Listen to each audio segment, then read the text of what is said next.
everyone, welcome back to my channel. In today's video I'm going to talk about the care of peperomia plants.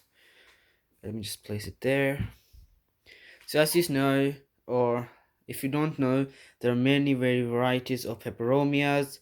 Everyone has there are actually three types of peperomias: the trailing peperomias like these, and the one who just grows larger, wider and wider, and there are ones that just grow taller and taller like a tree shape.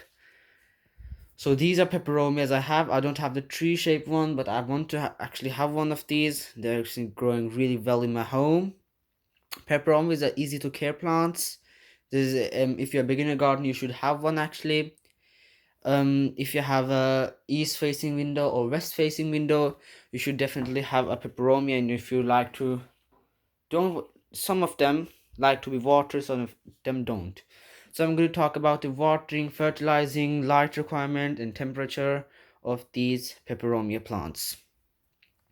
So there are many peperomia plants. Actually, I'm going to show you which one I have. So this peperomia, I have had it for like 2.5 years now. I had it in Norway, if you know, before I moved to England. I had it in the Norway. It was really small like this. I bought it like this, but when I came here I found this and I bought again. These are called peperomia baby tears, and this is because of the leaves. If you look closely, they're so tiny leaves, they don't get larger than that. Even if this is a baby plant, they're really small leaves, and therefore this is called a peperomia baby tears. And these type of peperomias like to be like really much water. They don't like dry conditions. I had it in a dry condition. I didn't water for long. As you can know, the leaves are just like closed, if you can see. And look at it compared to this one. So these are the peperomia plants. This is a peperomia, the rotund. I don't know the names, but I will put on the screen. This is another type of peperomia, trailing peperomia as well. As you can see that its leaves aren't so huge either, but it has a bit larger leaves and beautiful green leaf and trailing one. They get like flowers like this one. Every peperomia has the same type of flower. This type of flower, it had got flowers, but it's gone now. Time is over. So this is a larger pot. The more you pot it in a larger, the more it will spread and trail. As you can see, it's a trailing plant.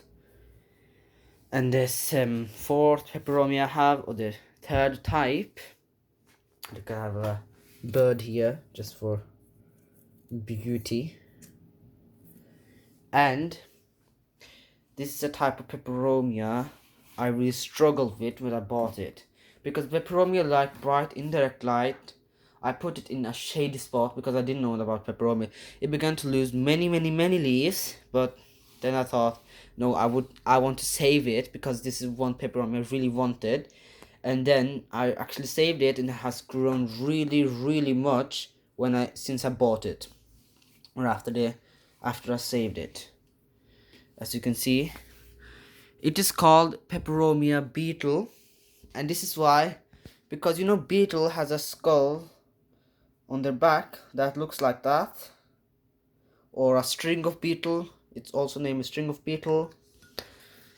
This like to be water when it's completely dry, but not too dry.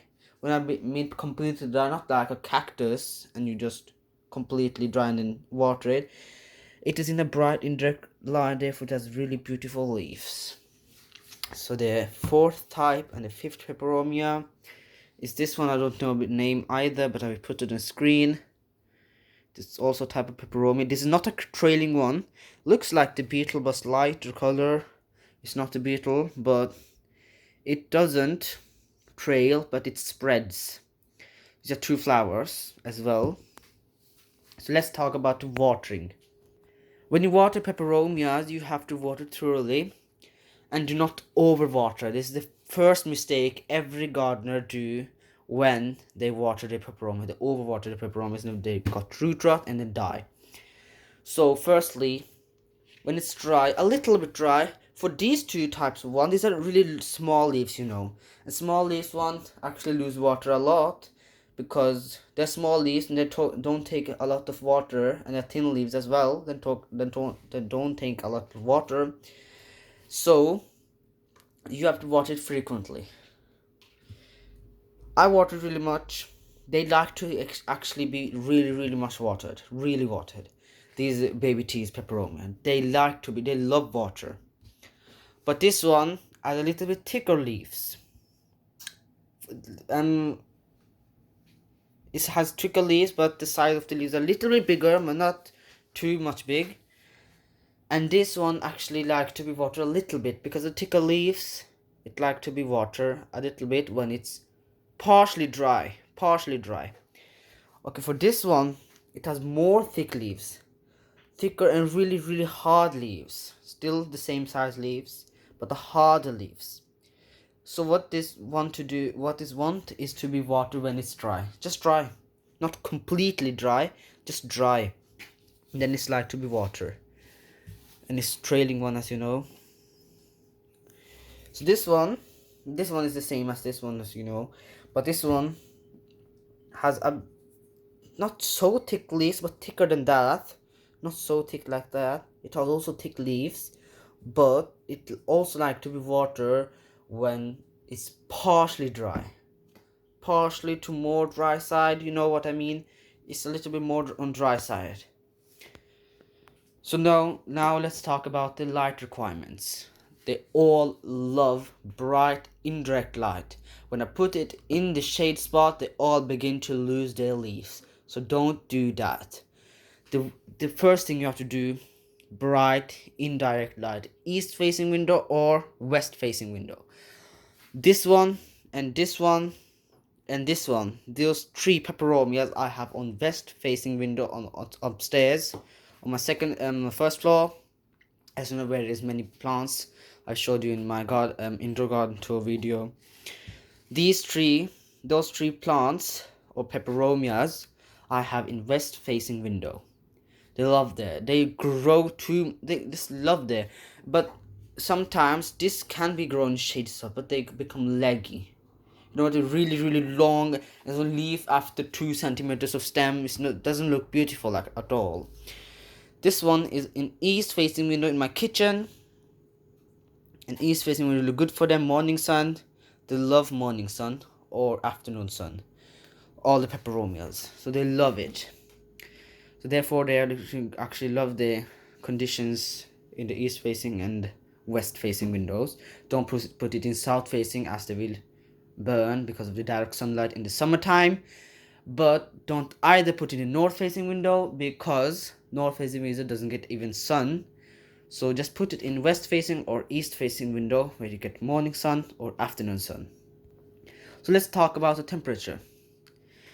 The temperature is actually above 15 degrees Celsius actually for every indoor plant. It's actually easy, 15 degrees Celsius. But do not put it above a heater because as they burn the humidity, because they love humidity. They really like humidity, and if you don't get humidity, they will actually dry out really fast. They are actually terrarium plants. If you're terrarium, you can plant one of the plants or small plant or cutting even in terrarium because they love terrarium conditions. They like humidity. As you know, they like humidity with high temperatures, then they will grow. If they get cold temperature, they will actually die really fast, lose all the leaves. This was actually for the temperature and humidity section. And then now I will talk about fertilizing your plant. So for fertilizing your plant, you need to fertilize they don't actually want to be fertilized too much, but in the from spring to summer you can actually fertilize it after 2 weeks or so. 2 to 3 After 2 or 3 weeks, whatever the label says on your fertilizer you bought, fertilize your plants after 2 or 3 weeks, as they will push the growth and things like that. Sorry. And so this was the fertilizer. You can fertilize plants. It is for every single plant. You can fertilize the plants in winter time. Camera went off. You can. I was saying that you can actually fertilize your plant in winter times, but one thing you have to do is to fertilize it like that after 3 weeks, or when your plant needs water. If your label says 1 milliliter, 3 milliliter per liter of water is just example, then you have to put 1 milliliter and 1/3 of the solution it says on your packet. Then you can fertilize your plant. So this was it actually for all the peperomia I've talked about. So this was it. So I really hope you enjoyed the video, and I will see you later in the next video. Bye.